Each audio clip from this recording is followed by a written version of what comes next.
bakunzi ba filime nyarwanda, twongeye kubasuhuza kandi tubahaye ikaze. Iyi ni filime nshyashya udakwiye gucikwa, yitwa Urw'ikinyoma.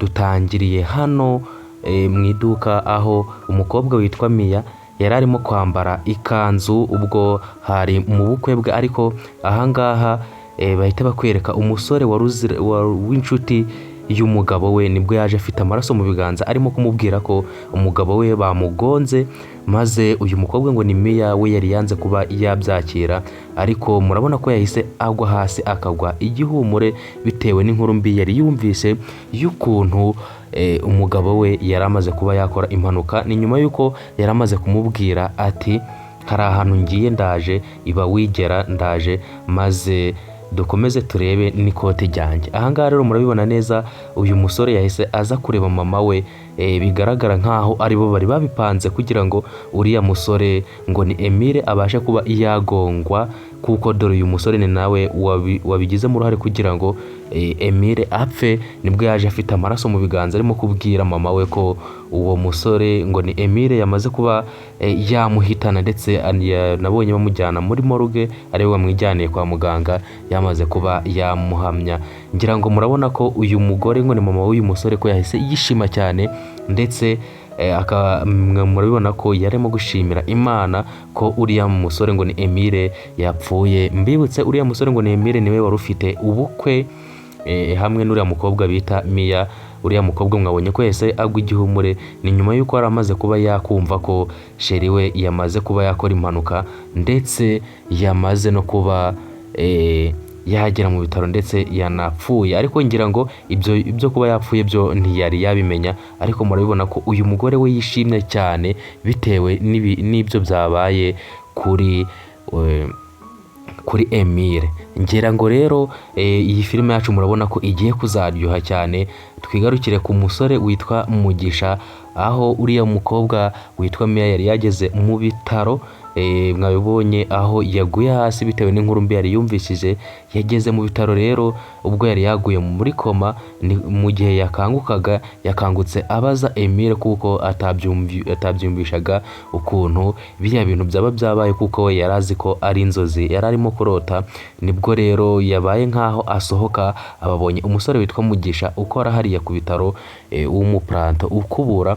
Nibwo rero yahise agenda aramuyora maze aramuhobera, arimo kumwitiranya na Emile. Nibwo papa w'uyu mukobwa ngo ni Mia yahise amusubiza mu nzu, maze ahita agaruka abwira uwo musore ati unyihanganire, ndetse ni nabwo yanamusabye nimero ya telefone, aramubwira ati tuzaba twongera kubonana, ati rwose mpa nimero yawe uraba umfashije. Ese uyu mukobwa ko yagize ngo uyu nguyu ni Emile, kandi twe twabyiboneye neza ndetse twanabyiyumvishije neza ko uyu musore yitwa Mugisha ndetse anafite urugo.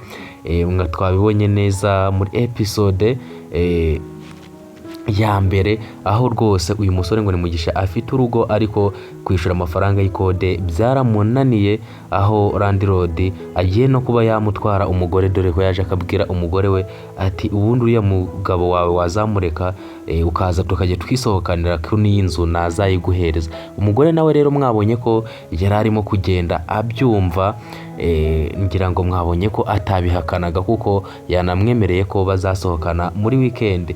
Uyu musore rero yaje gusabwa serivisi n'uriya se wa Mia, ubwo rero yamusabaga ko rwose yamuha amahirwe maze nawe akaba yahindurirwa ubuzima. Ese ibi bintu muratekereza bizabasha kuba byaherera hehe filime yacu, ko tubona ko itangiye neza cyane? Ese uyu musore mutekereza uriya musaza papa wa Mia agiye kuba yamusaba iyihe serivisi, muratekereza bizabasha kuba byaherera hehe? Ese uri musore wishe Emile ko tubonye ko asohotse yabona Mugisha agahita agaruka arimo kubwira Mia ati ni gute Emile yaba yazutse? Kandi twe turabizi neza ko uyu mukobwa ngo ni Mia atarazi ko sheri we yamaze kuba yakora impanuka ndetse akanapfa.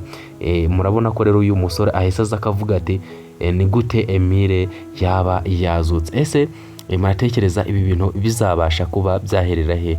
Ibitekerezo byanyu ni ingenzi, mujye muri comment mubidusangize mutubwire uko ibintu mubibona ndetse n'uko mutekereza bizaba byagenda muri episode zizaba zikurikira, kandi mwibuke no gukanda subscribe kugira ngo urubuga rwacu rukomeze kugenda rutera imbere. Uru n'urubuga rw'abakunzi ba filime nyarwanda, cyane cyane iyi ngiyi yitwa Urw'ikinyoma. Ndabasaba rero kugira ngo mubane natwe mukanda subscribe maze dukomeze kugenda turyoherwa 5 kuri 5. Reka mbabwire ngo ciao ciao, nawe utaha duhurire mu yindi episode ikurikira.